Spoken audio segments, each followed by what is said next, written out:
and welcome to my channel. My name is Trudy. I create motherhood, family, beauty, and lifestyle content.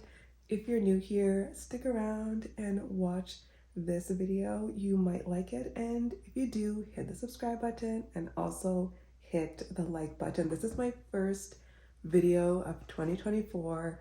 I'm kind of excited. I want to get pumped for the new year.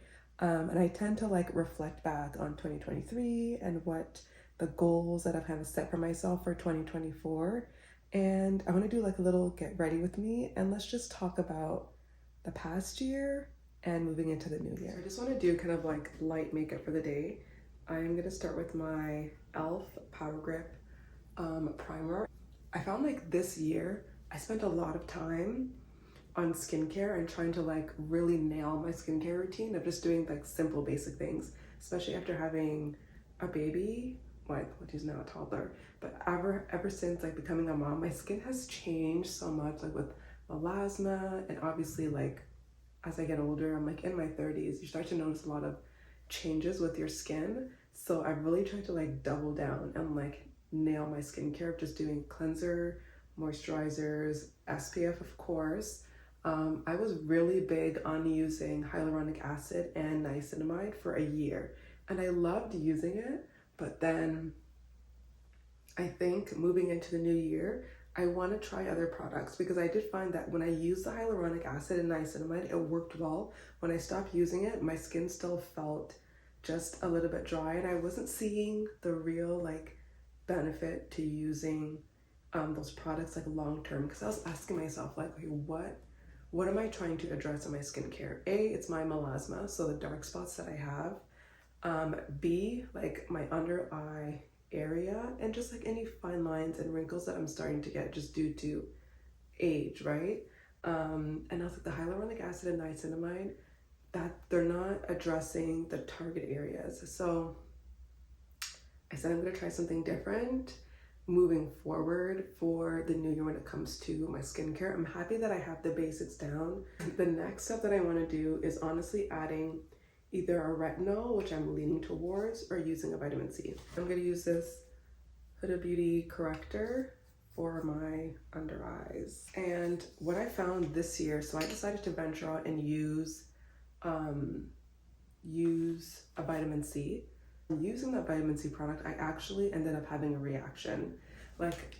All across here, my face sort of broke out from using the vitamin C. So I stopped using it, went back to the basics. My skin kind of sorted itself out. So I'm thinking to not use a vitamin C again, and kind of leaning towards just using a retinol, because I think the retinol will address more of my skin concerns than the vitamin C. And another product that I really liked using this last year and going into this year, and I think it's gonna stay in my skincare arsenal, is the Faded Topicals. If you follow me on TikTok, I posted a video of how I really saw this product working for my skin. So it's gonna stay in my skincare regimen, and if I have any dark spots from pimples, I'm gonna go in and use this. I haven't really seen the changes in melasma from using it, but for any scarring, this came through for me. So I found that just keeping my skincare just basic, keeping it down to the basics, has been the best thing for my skin. But maybe that's also why I haven't been seeing a ton of changes in my skin either. By the way, I'm gonna underpaint.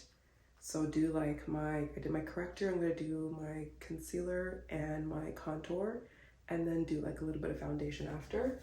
You know what else I'm really interested in? Is facial massage or gua sha. I use the Born This Way concealer.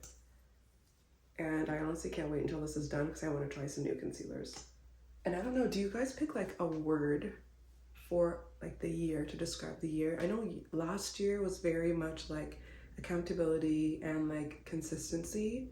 This year, I don't know if I have a word per se. I just know that I want to be obviously a very present parent. I know that I have set some goals for myself, and not just set the goal. Like I'm going about goal setting a little bit different this year by using this method called SMART goals, so SMART. So actually creating measurable goals and not just saying like I want to hit 500 followers or like 1,000 followers. It's like, what are you going to do, or the steps that I'm going to take to achieve that goal, and then setting a timeline. So trying to make measurable goals. And by doing that, honestly, it's taken like the anxiety out of setting goals, and it's made it a little bit more enjoyable because I feel like there's a clear path and steps that I can take to actually achieve the goal. So if you're feeling that way, like you want to create a goal and like actually lay the groundwork of how you're going to go about achieving that goal, just Google search SMART goals and it will give you a breakdown of how you can create like a measurable and attainable goal. I like it so far, and I think I'm going to continue to create my goals that way. TikTok has taught me to create goals quarterly. If you're a person who feels like a year to create a goal and have like a year to achieve it is not the best way for you to go about achieving goals, like it's just too much time, it's overwhelming, try to create goals in like a smaller time bracket, so every quarter or every like 2 months. And I think I'm going to use the quarterly way of creating goals because it just makes the goal again just more achievable. I'm giving myself 90 days to achieve this goal. So I like it that way, from just like that perspective of having like 90 days and how I can again go about achieving that goal. It just comes across as just a little bit more realistic and attainable. And I don't want to set unrealistic goals and then constantly be faced with disappointment when I don't achieve the goal, but I didn't even set myself up for success, if that makes sense. So I think by doing those two things, I feel like I'm a little bit more prepared and aligned with like on the road to having a successful, achievable goal. If you're into goal setting, it could be something to look into. I know that just by doing those two things, like creating goals has been a better experience. This is a nude stick. It's like a blush. You can use it also as like a lipstick as well. I think this year is just going to be like just that year to just like go for it and like challenge myself and just be accountable, stay consistent. When it comes to like health, like I'm setting a goal for my health and like fitness. And I actually was thinking about the other day too of like a goal that I kind of set out for myself, being a mom. And I started this probably like 6 or 7 months ago because I was feeling burnt out. Like if you're a mom, you understand, like I was feeling burnt out. And I was like, I don't want to keep feeling this way, because from when my child was born to like 2.5 years old, I would just fluctuate between these feelings of like anxiety, frustration, overwhelm, and feeling burnt out.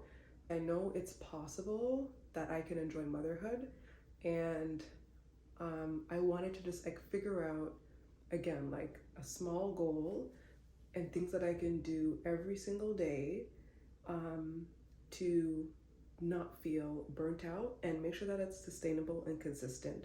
Not like a one and done, like I'm gonna take a bubble bath and my burnout's gonna go away. I had to be like really honest with myself and like my family of what can I do to make sure that I don't feel burnt out all the time. And not just like, okay, I'm gonna recover and then I get burnt out again.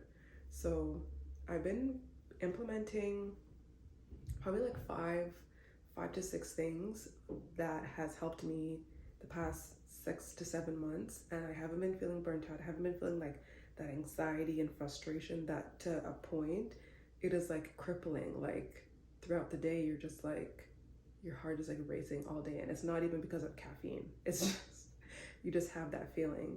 So I have a new blog post out where I talk about 5 things, kind of like a guide of how to help you overcome burnout and to not be crippled by burnout. I also just want to go a little bit into detail of the things that I've done. One of the things that I mentioned, and maybe I'll catch slack for this, but I do not go on my phone first thing in the morning, and I've turned off my notifications because you'll get into the habit of like doom scrolling, and you can maybe set a timer, but I think if you go on your phone first thing in the morning, you'll end up sitting on there for like 30 minutes or an hour or like an hour and a half. So I don't look at my phone. I've turned off my notifications, and I try not to look at my phone for like an hour or 2 hours or even longer until I've done my morning routines. Because I found that if I sat and would just doom scroll, then my child is gonna get up, and you know, if you're a mom, as soon as your kids get up, it's like go, go, go. Your kids don't just like hit pause. So I'm one of those people also who likes to get up early, if it's 5 or 6 a.m. before my kid gets up, to enjoy like quiet time, to enjoy time for myself, time to do work or hobbies or interests, sitting and reading a book, getting up and just like breathing, practicing some form of like meditation or journaling. I personally don't do journaling. I'm hoping that I get into that practice. It's just not something that I'm in right now, but I do practice like breathing techniques in the morning to just help calm my nervous system, especially, I know for me, my mind will race first thing in the morning of everything that I have to do. So I found that by practicing just breathing techniques, it just helps my mind focus on 1 or 2 things instead of 10 to 20 things, and telling myself, you have to get up, you have to do it now, because the angst and the anxiety was not helping. So doing breathing techniques really helped me to just like calm down, like literally telling myself, Trudy, calm down, breathe, clear your mind. Clear your mind. And then by doing that, then I would like just get into my day. I cannot have coffee first thing in the morning. I can't. On an empty stomach, no. Use the Natural Radiant Longwear from NARS. I just put 1 pump. I wouldn't say this is like a 5-minute routine. I'm gonna put on some mascara, set my face. And can you believe I still have my Christmas tree up? So I need to take down my Christmas tree tonight and just get back to like regular programming. After the holidays, there's always that time period of like, I don't know, like life just feels like you have to get, after the new year, you have to like get into like this new groove. So I think I'm there now. I think I'm finally like in the groove of the new year. So I want to definitely take down my tree, which is like so sad. And I really wanted to do 2 trees this year, but it was raining so bad at one point, and I'm like, I don't want to bring a real Christmas tree that's been sitting outside in the rain into my house. No, so we just kept with the 1 tree, maybe next year. But the new year, I'm just gonna feel like excited. I want to keep the same like positivity that I have, and I think I'm overall generally a pretty positive person.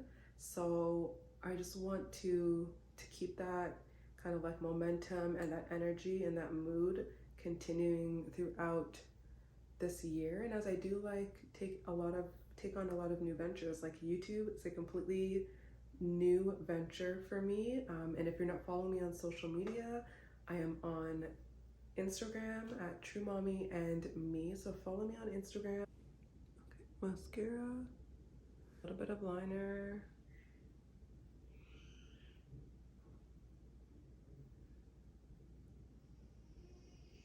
Okay, and then I'm gonna use, this is the NYX Butter Gloss. This is in Butterscotch. Now I'm gonna see if I can I'm gonna take down the Christmas tree and kind of clean up the play area. But this is my final look. It is not a 5-minute makeup routine. I wanna try a 5-minute makeup routine though, because there's some days where I do not put all of this on my face. But let's take down the tree. Sad to see it go, but it is time. There's one year that I did not take down my tree until after Valentine's Day. And I don't want to procrastinate. I just want to take it down and just get back into like the rhythm of things. So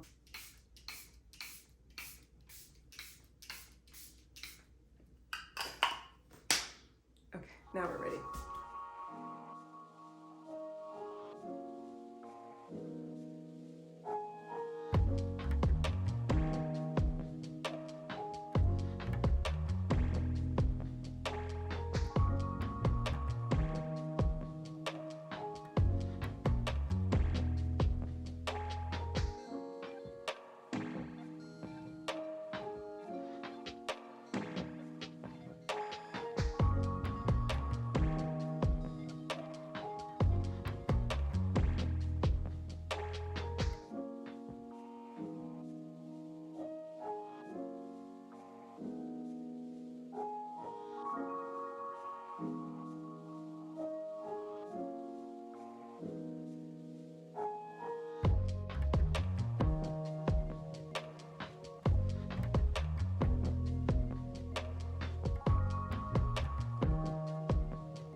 Thank you so much for watching this video, and I will catch you in the next one.